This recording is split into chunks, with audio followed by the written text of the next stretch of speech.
History is written by the winners and then misquoted by everyone else. Ever wonder how much of what you learned in school is actually true? Buckle up, because we're diving into the 7 biggest historical myths that somehow snuck into your brain between homeroom and lunch. From Napoleon's height, spoiler, he wasn't short, to the truth about Viking helmets, no horns, sorry, and even clearing up the infamous phrase wrongly attributed to Marie Antoinette, we're setting the record straight. Grab a coffee, get comfy, and prepare to evict some of these falsehoods that have been living rent-free in your mind for years. Before we start, a quick promise.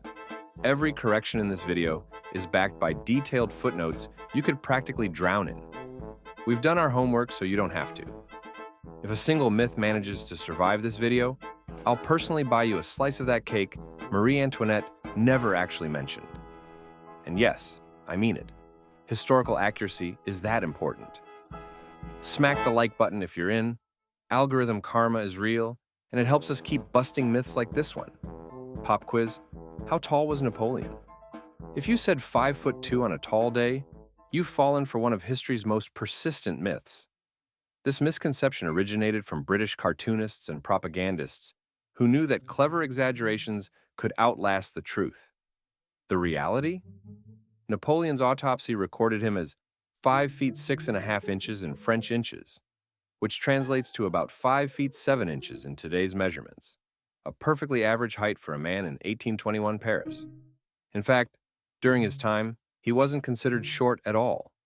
The infamous short man complex myth didn't actually stem from his physical stature, but was likely a smear tactic used by his taller enemies to mock him and undermine his legacy. British propaganda often depicted him as a tiny, power-hungry dictator to diminish his achievements and make him appear less intimidating. It's a reminder that history isn't just about the facts. It's about who gets to tell the story and how they choose to frame it. Napoleon's height may have been average, but the myth about him has loomed large for centuries.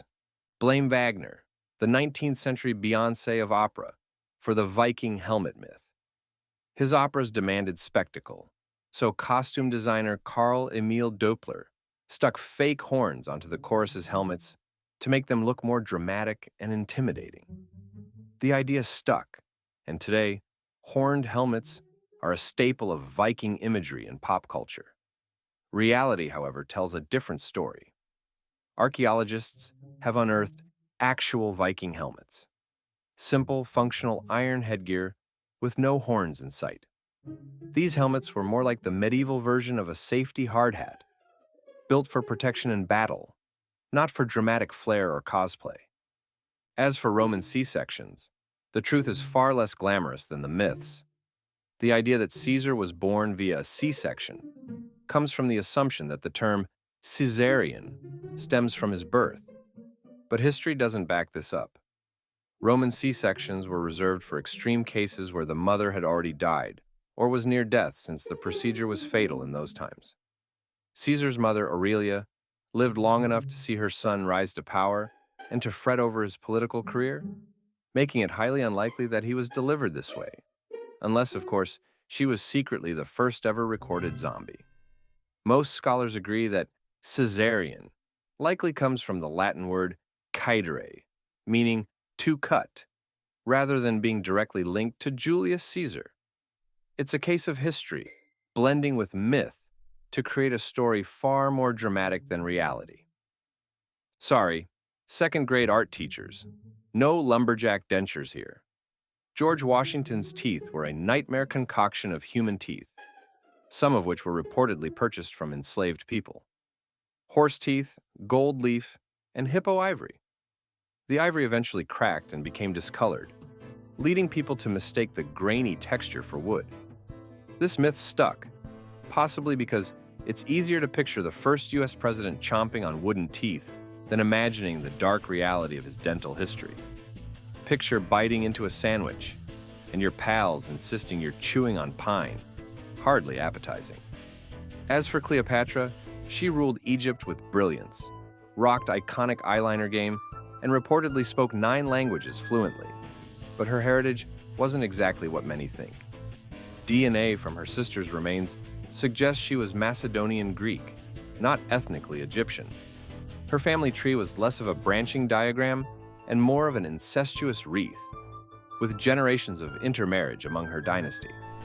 So, while she embraced Egyptian culture and traditions during her reign, Cleopatra was about as Egyptian as pizza is Italian-American, a fascinating blend of cultures rather than purely native. Call it cultural appropriation, ancient royal edition. The Renaissance PR team coined the term Dark Ages to make their own era look brighter and more enlightened. But while Europe may have hit a rough patch, the rest of the world was thriving.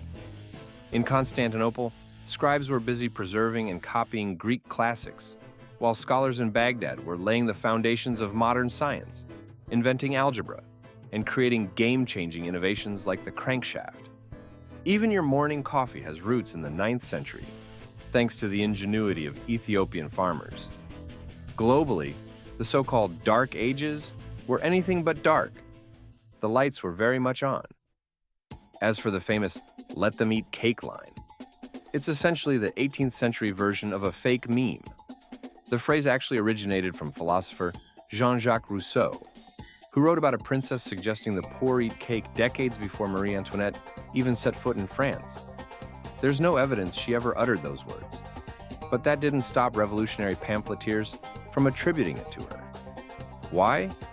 Because it was the perfect tool to paint her as an out-of-touch, callous symbol of the monarchy's excesses.